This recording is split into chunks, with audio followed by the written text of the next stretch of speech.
Listen up, compa. What I'm about to tell you isn't some ghost story your abuela whispers after too much tequila. This is real.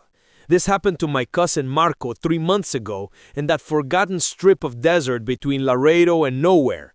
And before you ask, no, he didn't make it back the same. Nobody does when they meet the hunger. Marco was driving back from a job in Corpus Christi, some construction gig that paid cash and didn't ask questions. The kind of work that keeps the lights on but slowly kills something inside you. It was past midnight when his truck started coughing like a dying man, and then nothing. Dead on State Road 59, surrounded by mesquite and darkness so thick it felt alive. No cell service. Of course not. This was the kind of place God forgot to wire. He grabbed his flashlight and started walking. Stupid, I know. But what else could he do? The night was cold, that bone-deep cold that the desert gets when the sun abandons it completely. His breath came out in clouds that looked like souls escaping. That's when he smelt it. Food. Not just any food. Carne asada, fresh tortillas, frijoles simmering with epazote and manteca. The smell hit him like a memory of his mother's kitchen, back when she was still alive, back when the world made sense. His stomach twisted into knots. He hadn't eaten since breakfast and suddenly he was starving. Not hungry, starving, like his body was eating itself from the inside. The smell was coming from an old restaurant off the highway, one of those places you drive past 1,000 times without noticing. Weathered adobe walls, a flickering neon sign that just said Abierto in blood-red letters. But Marco noticed it now. Oh, he noticed it. The door opened before he could knock. Pásale, mijo, said the woman standing there. She was maybe 60, maybe 100. You know how some people's age just floats, refusing to land on a number?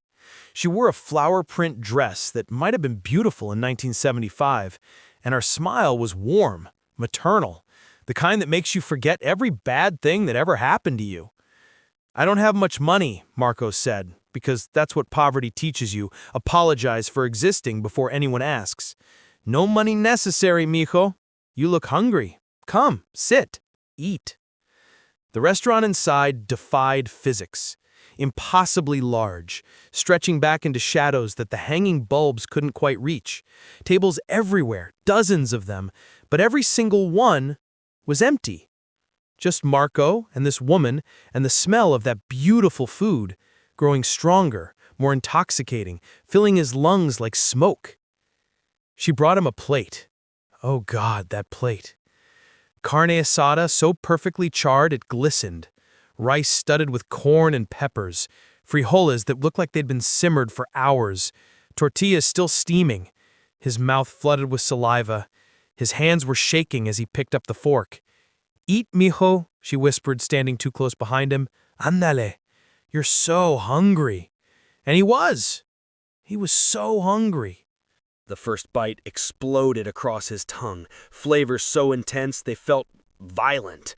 He moaned without meaning to, already reaching for more. Fork to mouth, mechanical, desperate. The woman watched with that gentle smile, her hands folded in front of her like she was praying. More, she asked when his plate was empty. He nodded. Words had left him. Only the hunger remained. She brought another plate. He devoured it, then another, and another. His stomach should have been bursting, but instead it felt empty, like no amount of food could fill the void growing inside him. With each bite, the hunger grew. With each swallow, the emptiness spread. Why, he gasped between mouthfuls, why am I still so hungry? The woman's smile widened, and Marco noticed for the first time that her teeth were too white, too many, too sharp. Because, mijito, she said softly, you're not eating food. Marco looked down at his plate, really looked for the first time. The meat was moving, twitching. The beans glistened wrong, like they were sweating something that wasn't oil. The tortillas had a texture that made his brain scream, skin, skin, skin, that's skin! He tried to stand, but his legs wouldn't work. The woman placed one cold hand on his shoulder, gentle as a mother putting her child to bed. The hunger doesn't feed the body, mijo. It feeds on what makes you, you. Every bite you take, you give it permission to eat what you are. Your memories, your love, your hope. All the things that make you human, it consumes them, and you stay hungry. Siempre hambriento. Always and forever. Marco looked down at his hands. They were thinner, grayer. The veins stood out like rivers on a map of nowhere. Please, he whispered. Por favor. Shh, the woman cooed. You came here hungry. I'm just giving you what you want. Isn't that what we all want? To be fed, to be full, to have enough? She brought another plate. And here's the thing that broke Marco completely. He wanted it. Even knowing what it was doing, he wanted it so badly his jaw ached. The hunger had become who he was. Not something he felt, something he was. He picked up the fork, put it down, picked it up again. The woman waited, patient as death. Marco's voice cracked. I have a daughter, Elena. She's 7. She drew me a picture last week. A picture of us at the beach, even though we've never been to the beach because we can't afford it. But in her picture, we're there. We're happy. His hand trembled over the plate. I need to remember that picture. I need to remember her face. Mijito, the woman said, and her voice had changed, harder now, colder. You'll forget anyway. Time eats everyone's memories eventually. At least this way, you won't feel the pain of losing them. But I'll feel nothing at all. Marco stood. His legs screamed. His stomach was a black hole trying to collapse into itself. Every cell in his body was begging him to sit back down and eat, but he stumbled toward the door. You can't leave, the woman said, not moving, just standing there with her hands folded.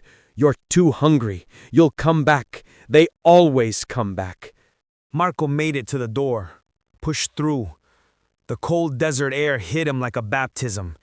He ran, stumbled really, back toward the highway. And with each step, the restaurant behind him seemed to fade, to shimmer, until he looked back and there was nothing there but empty desert and darkness. His truck started on the first try. He made it home. He held his daughter. He looked at her drawing, the beach, the happiness, the impossible hope of it all. But here's the thing, compa. The thing Marco told me before he stopped talking to anyone. He's still hungry. Every minute of every day he's starving. Food tastes like ash.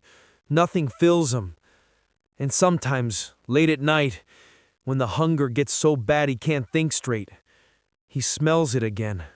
Carne asada, frijoles, fresh tortillas. And he knows that one night, when the hunger becomes too much, he'll get in his truck and drive back down State Road 59. Because the hunger doesn't let go. It just waits.